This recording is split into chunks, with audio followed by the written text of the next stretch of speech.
বন্ধুরা অনেক বন্ধুরা আছেন যারা বৃন্দাবনে যেতে চান অথচ ট্রেনের টিকিট পাচ্ছেন না। তো সেক্ষেত্রে বলবো ডাইরেক্ট আপনারা বৃন্দাবন মথুরা পৌঁছে না গিয়ে আপনারা কিন্তু আগ্রা ক্যান্ট কিংবা আগ্রা ফোর্ট স্টেশন হয়েও মথুরা যেতে পারেন। সেক্ষেত্রে মাত্র 35 মিনিট আর এক্সট্রা আপনাদের ট্রেন চেঞ্জ করে অন্য ট্রেনে যেতে পারেন। তো সেই বিস্তারিত বর্ণনায় আজকে আমার এই ভিডিওর মাধ্যমে থাকছে।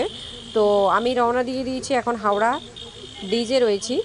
আর এছাড়াও আপনাদেরকে একদিনের মধ্যে কি করে বৃন্দাবন আপনারা পুরো ঘুরে দেখবেন সেই ইনফরমেশন পুরো ভিডিওর মাধ্যমে থাকবে। তো ভিডিওটি দেখতে থাকুন। হ্যালো এভরিওয়ান, আশা করছি আপনারা ভালো আছেন। আমি অবশ্যই ভালো আছি। এই মুহূর্তে আমি দাঁড়িয়ে আছি হাওড়া স্টেশনে। তো হাওড়া স্টেশন থেকে আজকে আমার গন্তব্য কোথায় আছে এই ভিডিওর মাধ্যমে সেটাই আপনাদেরকে জানাবো। তো আমি এখান থেকে যেতে চলেছি আগ্রা ক্যান্ট। তো আগ্রা ক্যান্ট থেকে আমি যাবো বৃন্দাবন। তো আমার ট্রেন নাম্বার হলো 20975, এটি ট্রেন নাম্বার। তো এই হাওড়া থেকে 5টা বেজে 45 মিনিটের ট্রেনটি কিন্তু এখান থেকে ছাড়বে। চলুন, ট্রেন চলে এসেছে, দেখতে থাকবেন।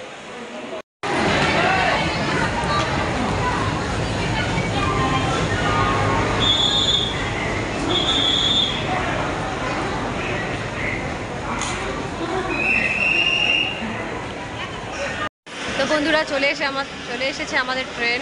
তো ট্রেনে আমরা বসে পড়েছি, লাগেজপত্র রেখে দিয়েছি। এখন দেখুন বসে রয়েছি, এই যে আমার দিদি এখানে বসে আছে। ওদের ভালো সিট পড়েছে, আমার সিট পড়েছে একদম আপার। বাড়ি থেকে কল আসছে, কলটা অ্যাটেন্ড করে নিই। তো বন্ধুরা আমাদের ট্রেন ছাড়ার সময় হয়ে গেছে, ওয়েট করছি। উঠে পড়বো এখন ট্রেনে, আর 10 মিনিটের মধ্যে ট্রেনটা ছেড়ে দেবে। সিট তো পেয়ে গেছি, তো চলুন ভেতরে উঠে পড়ি। তো বন্ধুরা ট্রেনটা এখনও কিন্তু ছাড়েনি। একটা টি ব্রেক নিয়ে নিলাম, চা খাওয়া শুরু করে দিলাম, যেহেতু এখন বিকেল হয়ে গেছে, চা খেতে পারিনি। তো এখন একটু চা খেয়ে নিয়ে যাত্রা শুরু করব। আর 5 মিনিটের মধ্যে ট্রেনটা ছেড়ে যাবে।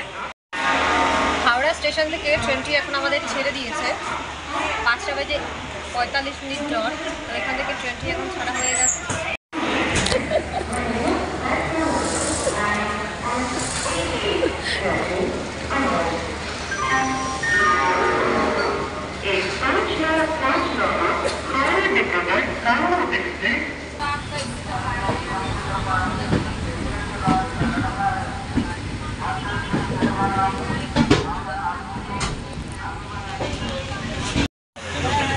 আমাদের ট্রেনটি পৌঁছে গেছে বর্ধমান স্টেশন।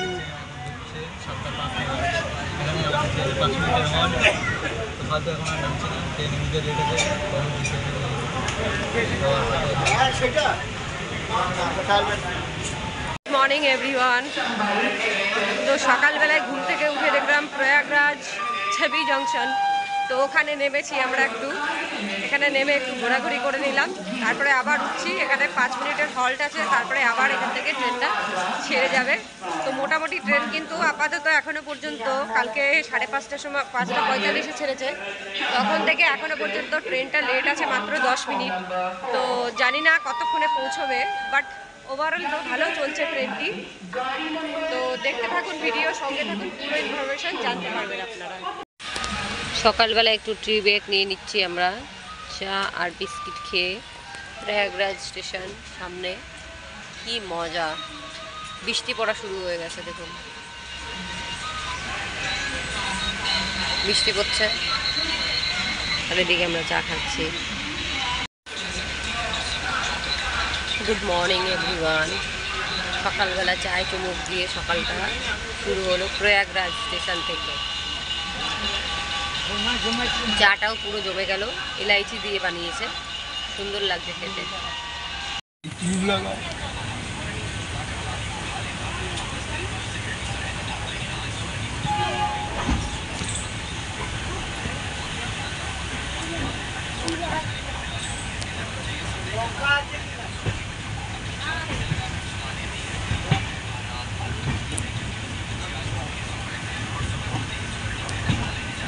হ্যালো বন্ধুরা, এটা দেখো চিত্রকূট স্টেশন, কি সুন্দর লাগছে দেখতে। দেখো স্টেশনে কি সুন্দর পেন্ট করা করে রয়েছে, কি সুন্দর লাগছে দেখতে।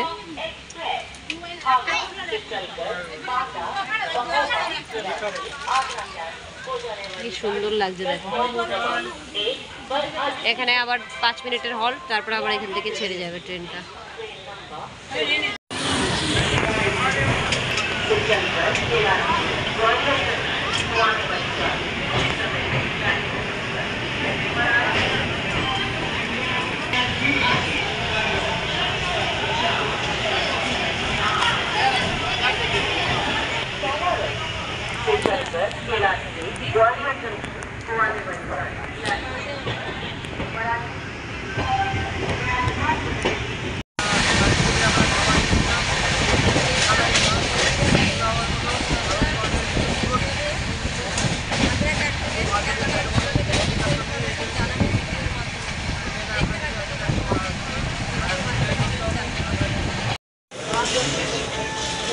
আগ্রা ক্যান্টে ট্রেন থেকে নেমে পড়েছি আমরা 5 নম্বর প্ল্যাটফর্মে।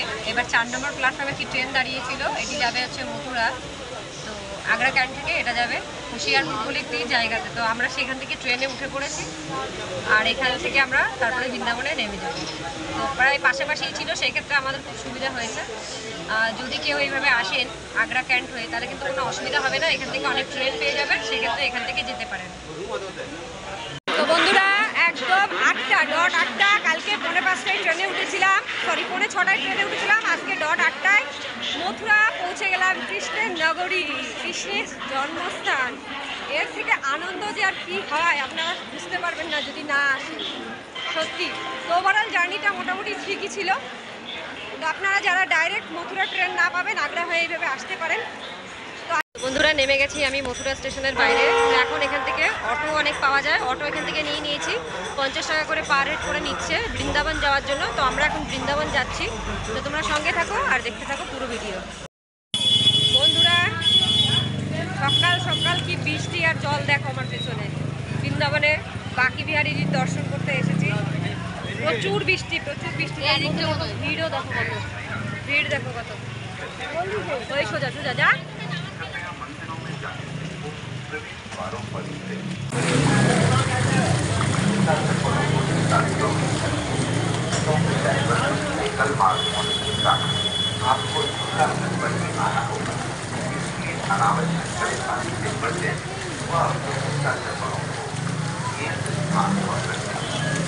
দেখিস কেউ ঘরে বসে নেই।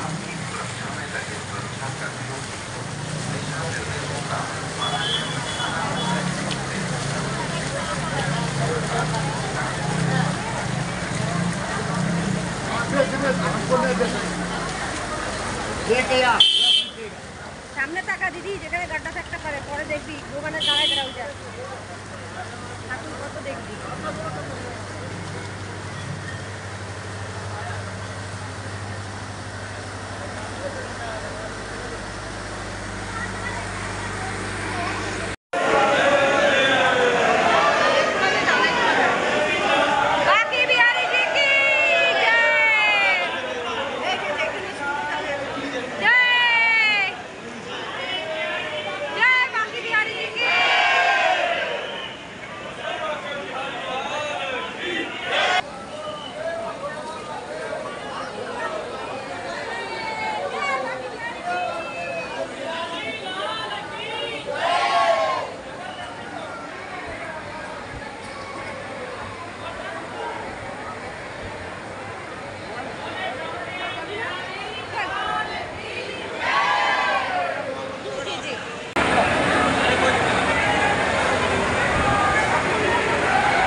বাকি বিহারী মন্দির দর্শন করার পর এবার আমরা চলেছি রাধারমণ মন্দির দর্শন করার জন্য। তো ওপরে একটু উঠে সিঁড়ি থেকে কিন্তু এই মন্দিরটিতে যেতে হয়। তো চলুন ভিডিওর সাথে সাথে আপনাদের নিয়ে চলি রাধারমণ মন্দিরে। পৌঁছে গেছি আমরা রাধারমণ মন্দিরে। তো দেখুন এখান থেকে কিন্তু দর্শন করা যাচ্ছে, আর বৃষ্টির কারণে প্রচণ্ড খালি থাকার জন্য কিন্তু ভালোভাবে দর্শন করা যাচ্ছে। তো আমি আপনাদের যতটা সম্ভব জুম করে দর্শন করানোর চেষ্টা করলাম।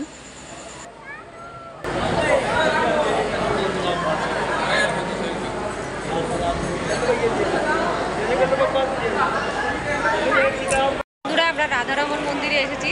এত ভালোভাবে কিন্তু দর্শন করা যায় না ওই জন্মাষ্টমীর টাইমে।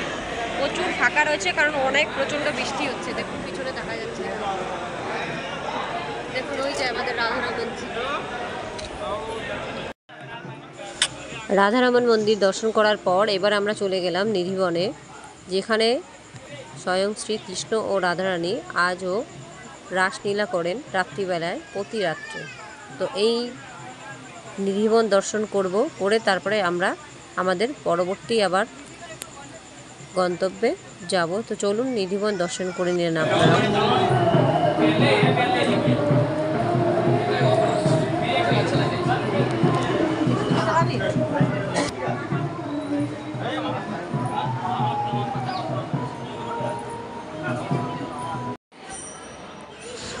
বন্ধুরা, এবার আমরা চলে গেলাম স্কন মন্দির। তো স্কন মন্দির দর্শন করে নিচ্ছি আমরা। তো চলুন ভিডিওর মাধ্যমে আপনারাও দর্শন করে নেবেন। আর প্রত্যেক বন্ধুদেরকে জানাই, এই যে মন্দির বৃন্দাবনের সকালবেলা কিন্তু 8টা থেকে খোলে, আর দুপুর 12টার মধ্যে কিন্তু বন্ধ হয়ে যায়। তো আপনারা চেষ্টা করবেন 12টার ভিতরে যাবেন।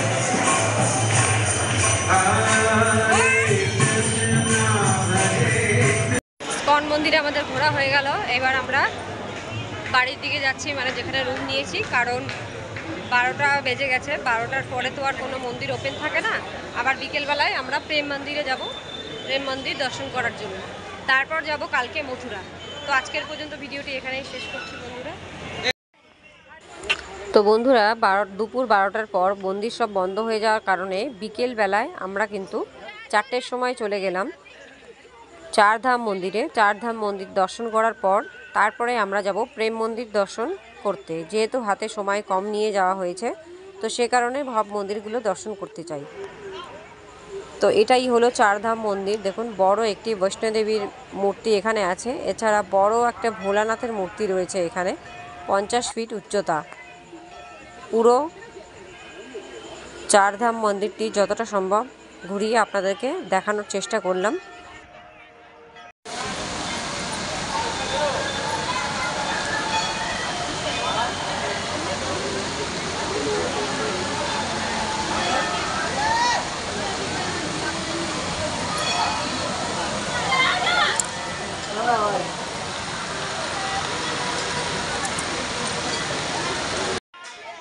চারধাম মন্দির দর্শন করার পরে এবার আমরা চলে এলাম প্রেম মন্দিরে।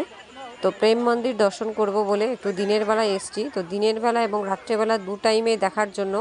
তো প্রথমেই দেখুন কত সুন্দর সৌন্দর্য করে বাইরে গার্ডেন করা রয়েছে। এরপর আমরা আস্তে আস্তে ভিতরের দিকে যাচ্ছি। এই যে আমার পিছনে প্রেম মন্দির, সুন্দর লাগছে দেখো। জন্মাষ্টমী উপলক্ষে এত সুন্দর করে সব সাজিয়েছে, পুরো জন্মাষ্টমী উপলক্ষে সব। কালকে জন্মাষ্টমী, কালকে প্রচুর পরিমাণে ভিড় হবে। আজকেই এত ভিড় হয়েছে, তো কালকে সুন্দর করে গেট সাজিয়েছে।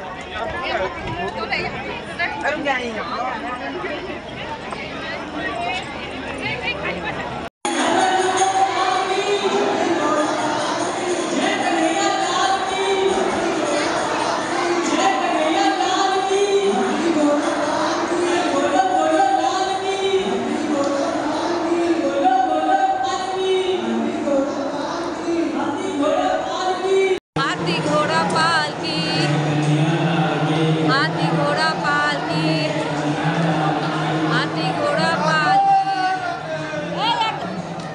जय कन्हैया लाल की, जय कन्हैया लाल की, जय कन्हैया लाल की, जय कन्हैया लाल की। चलिए भैया जी, आगे बढ़ो। जय कन्हैया लाल की, जय कन्हैया लाल की, जय कन्हैया। বন্ধুরা, প্রেম মন্দিরের বাইরে একটি দৃশ্য দেখুন। ঝুলন দোলনায় রাধা কৃষ্ণ দুজনে দুলছে। তো এই দৃশ্যটি আপনাদের কাছে তুলে ধরলাম ভিডিওর মাধ্যমে। তো মোটামুটি বৃন্দাবন কিন্তু দর্শন আপনাদের করিয়ে দিলাম এই ভিডিওর মাধ্যমে। তো দেখুন, রাত্রেবেলার লাইটিং এখন প্রেম মন্দিরে চালু হয়ে গেছে, সেটাও আপনাদের এই ভিডিওর মাধ্যমে দেখিয়ে দিলাম। তো ওভারঅল ভিডিওটি আপনাদের কেমন লাগলো অবশ্যই কিন্তু জানাবেন। ভালো লাগলে লাইক, কমেন্ট, শেয়ার এবং সাবস্ক্রাইব করবেন চ্যানেলটিকে। আর যারা ফেসবুক থেকে দেখছেন তারা অবশ্যই ভিডিওটিকে শেয়ার করে দেবেন অন্যান্য বন্ধুদের দেখার জন্য। আর এটি হলো যমুনা নদী, যেই নদী পার হয়ে কৃষ্ণ মথুরা থেকে বৃন্দাবনে এসেছিলেন। তো আজকের মতো ভিডিওটি এখানে শেষ করছি বন্ধুরা। ওইটা ওই জায়গাটা thank you for watching. Hare Krishna.